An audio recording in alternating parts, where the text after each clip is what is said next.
Na Areni Petrol so Celjani tokrat gostili ekipo Kopra, še vedno domači v boju za obstanek v ligi. Koper pa je tokrat še vedno v boju za najvišja mesta in boju za Evropo.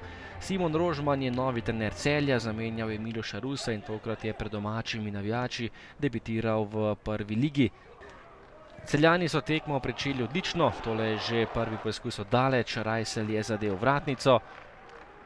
Po kotu Celja strel Vrhovca, ki je bil najspretnejši, žoga pa je na koncu končala v kotu, na golovi črti je izbil Pilčič. Prva koprska akcija v 10. minuti, žoga pred vrata, na pravem mestu je bil Lotrič, ki je streljal, a žoga tokrat ni želela v mrežo. Potem pa predložek Kopra in na pravem mestu je bil Matej Palčič in zatresel mrežo za 0:1. Podajalec je bil Ivetič. Matej Palčič pa je zatresel mrežo domačih nogometašev. 20. minuta, še ena akcija Celjanov, tokrat je poskušal Rajsel in na pravem mestu Vasja Simčič. Še ena koprska priložnost, žoga iz avta pred vrata, najspretnejši pa je bil tokrat Čovilo, ki je zatresel prečko, žoga tudi tokrat ni želela v mrežo. V 26. minuti nov zadetek za Primorce, takole nekoliko nespretni pred vrati Celja domači branilci, Lotrič pa je bil tisti, ki je povišal prednost Kanarčkov.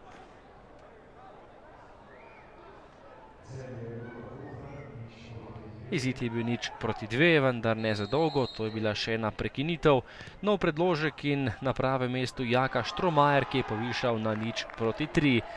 Po dobre pol ure igre je Celje zaostajal s kar 3:0, velika prednost za nogometaše Kopra bi že morala zadoščati za zmago in 3 točke na Areni Petrol.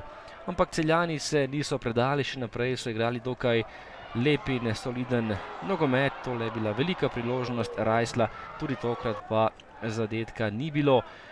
Ob koncu prvega dela pa vendarle gol v mreži Kopra, pred vrati je bil Miha Zajc, ki je meril najbolj natančno in zabil častni gol za tale prvi polčas in znižanje na 1:3. 4 goli že v prvem delu, v drugem polčasu pa najprej priložnost za Štromajerja. Poskušal je oddaleč, to je bil dober strel, na pravem mestu pa Kotnik, ki je žogo izbil v kot. Do konca tekme še ena ekipa, ki je igrala, to je bilo Celje, najprej poskus oddaleč, meril je Zajca, vendar točno vratarja Kopra. Kot naslednji je mimo gola streljal Žurej, bil je veliki priložnosti, a zapravil tole priložnost Celja. Potem pa gol Sebastjana Gobca, ki je prišel do tele žoge, povratna žoga iz kota in zadetek kapetana Celja za znižanje na 2:3. Tekla je predzadnja minuta tekme, časa je vendarle zmanjkalo, kljub temu, da je imela ekipa Celja še eno priložnost. Globoko v sodniškem podaljšku je poskušal Benjamin Verbič, a nekoliko premalo natančno. 3 goli v prvem delu Kopra dovolj za nove 3 točke, tokrat na Areni Petrol in spet je zaostanek za Mariborom le 5 točk.